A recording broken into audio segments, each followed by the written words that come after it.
Bonsoir Léo Walter, merci beaucoup d'avoir accepté notre invitation sur l'antenne de BFM d'ici. Vous êtes en direct depuis votre commune de Niozelle dans les Alpes de Haute-Provence. Alors, l'actualité cette semaine, monsieur le député, c'est naturellement la rentrée scolaire. Vous étiez directeur d'une école jusqu'à votre élection en juin dernier dans le pays de Banon. Qu'est-ce que vous avez pensé des dernières annonces du gouvernement et notamment l'annonce de faire appel à des contractuels et surtout d'organiser un concours exceptionnel de titularisation des enseignants contractuels au printemps 2023? C'est ce qu'a annoncé le ministre de l'Éducation nationale, Pape Ndiaye. Est-ce que, comme beaucoup de gens de gauche, ça vous inquiète ?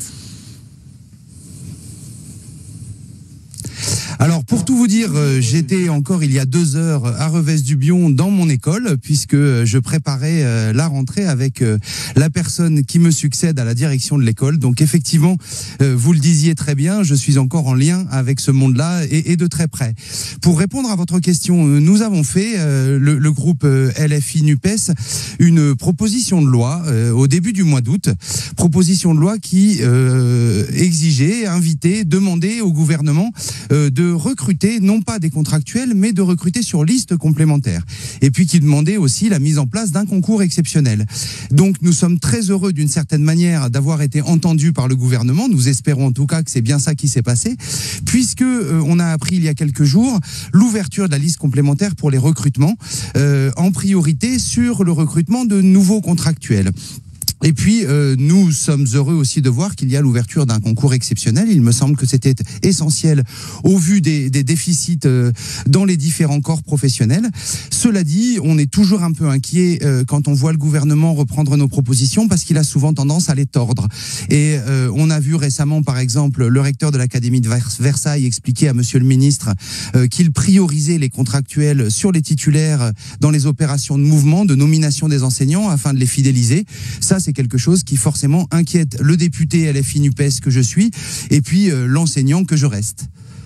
Comment vous expliquez, monsieur le député, qu'il y ait de moins en moins de candidats pour faire l'un des plus beaux métiers qui puissent exister, à savoir enseigner et transmettre le savoir?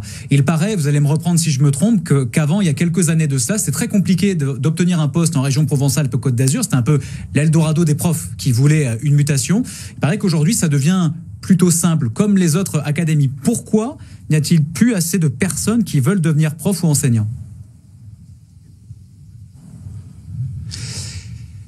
Bien écoutez, vous avez dit vous-même que c'était le plus beau métier du monde. C'est un avis que je partage. Excusez-moi, je vous entends mal. Non, vous pouvez y aller, monsieur le député, allez-y. Vous avez dit que c'était le plus beau métier du monde. D'accord, merci. Vous avez dit que c'était l'un des plus beaux métiers du monde, ce qui est un avis que je partage tout à fait. Le problème, c'est que les évolutions de ces dernières années font que ce n'est plus, malheureusement, le plus beau métier du monde. Parce que les conditions de travail se sont très largement dégradées pour les enseignants, parce que les conditions de mobilité, donc la possibilité d'évoluer dans le métier, à la fois géographiquement, mais aussi d'un point de vue des carrières, se sont dégradées. Parce que il y a eu une multiplication de tâches pour, en particulier, les directrices, les directeurs d'école, mais également pour les enseignants, les enseignantes. Il y a eu également ce qu'on voit encore plus aujourd'hui avec les job dating, par exemple, organisés dans certaines académies, une paupérisation des exigences vis-à-vis de ce métier. C'est-à-dire que certains enseignants ont de plus en plus le sentiment d'être simplement des exécutants, alors qu'ils sont censés être les ingénieurs de leur métier, les inventeurs de leur métier. Donc toutes ces raisons et le quinquennat qui vient de se passer avec les années, ce que nous appelons les années Blanquer, ont fortement impacté le métier d'enseignant. Et je ne suis malheureusement pas surpris de voir qu'il attire de moins en moins. Alors nous, à la LFI et à la NUPES, nous avons fait un certain nombre de propositions sur le pré-recrutement, sur la revalorisation salariale, sur le dégel du point d'indice, sur l'autonomie des équipes et non pas des établissements, ce qui est très différent, la liberté pédagogique des équipes et non pas l'autonomie des établissements qui de mon point de vue, permettrait de revaloriser ce métier et donc de le rendre de nouveau attractif. Malheureusement, ce ne sont pas forcément nos propositions qui sont retenues. Il ne vous aura pas échappé que nous sommes dans l'opposition. Nous espérons bien un jour arriver et le plus tôt possible au pouvoir. Léo Walter, un mot sur la somme de 2 000 € net pour débuter pour les enseignants. C'est ce que promet le gouvernement. Ça va dans le bon sens selon vous ? Alors, une revalorisation salariale, ça va toujours dans le bon sens. Le problème, c'est que c'est pris par le mauvais bout, dirons-nous.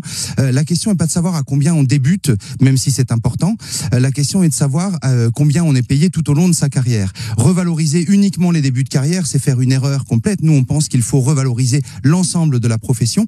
Et puis, accessoirement, on nous parle de débuter à 2 000 € net. Pour le moment, les enseignants débutent toujours et encore à 1 400 € net. Et 2 000 € net, il faut une quinzaine d'années de carrière pour atteindre ce salaire-là. Donc, il y a de la communication, on l'entend. S'il y a une véritable revalorisation et puis qu'elle prend compte de tous les critères, c'est-à-dire y compris de l'inflation actuellement, du fait que le point d'indice est gelé depuis plus de 15 ans et que donc nous considérons que les enseignants ont perdu 1 mois et demi de salaire en moyenne par an depuis 15 ans.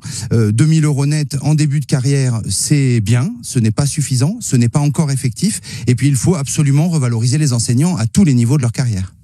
Léo Walter, l'autre actualité sur le territoire, c'est naturellement l'hôpital de Manosque et la situation d'urgence avec presque aucune nuit d'ouverture durant l'été. Alors, la direction Franck Pouilly a assuré que ça allait s'améliorer à partir du 1er septembre. On attend de voir, en tout cas, on l'espère tous. Vous avez lancé une action qui s'appelle Allo Ségur. Vous avez ouvert un cahier de doléances à Manosque. Est-ce que vous avez déjà pu prendre connaissance des doléances des Manosquins et des Bas-Alpins sur ce sujet ? Alors oui, bien sûr, hein, on n'a pas ouvert un cahier de doléances pour ne pas le lire. Donc on l'a retranscrit. Il fera l'objet avec les cahiers de doléances et les témoignages recueillis par l'ensemble de mes collègues un peu partout en France d'un rapport, sans doute au début du mois d'octobre, le temps qu'on le finalise, sachant qu'il va y avoir une nouvelle opération Allo Ségur à la rentrée. Entre le 1er et le 10 septembre, de nouveaux députés qui n'avaient pas pu le faire au mois de juillet, au mois de juin, juillet, août, ou les députés qui l'ont déjà fait au mois de juin, ce qui est mon cas, retourneront dans les hôpitaux. Moi, je serai, si tout va bien et si nous arrivons à l'organiser jusqu'au bout, le 9 septembre, au moins à l'hôpital de Manosque et sans doute également à l'hôpital de Sisteron pour rencontrer les personnels, pour discuter avec eux.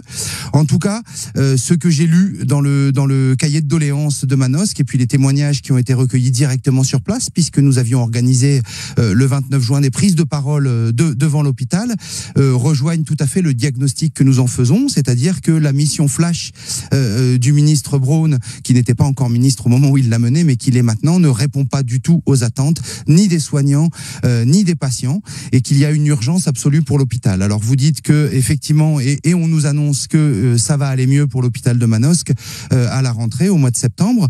On espère que ça va être le cas. De toute façon, on ne peut que l'espérer, mais malheureusement le problème est systémique et le problème est national. Hein. L'hôpital de Draguignan, les urgences sont toujours fermées toutes les nuits, et puis de tous les endroits du territoire nous arrivent des retours sur des hôpitaux fermés, des urgences en difficulté. Merci beaucoup, Léo Walter, député des Alpes de Haute-Provence, d'avoir été notre invité ce soir. Merci à vous et à bientôt sur BFM d'ici.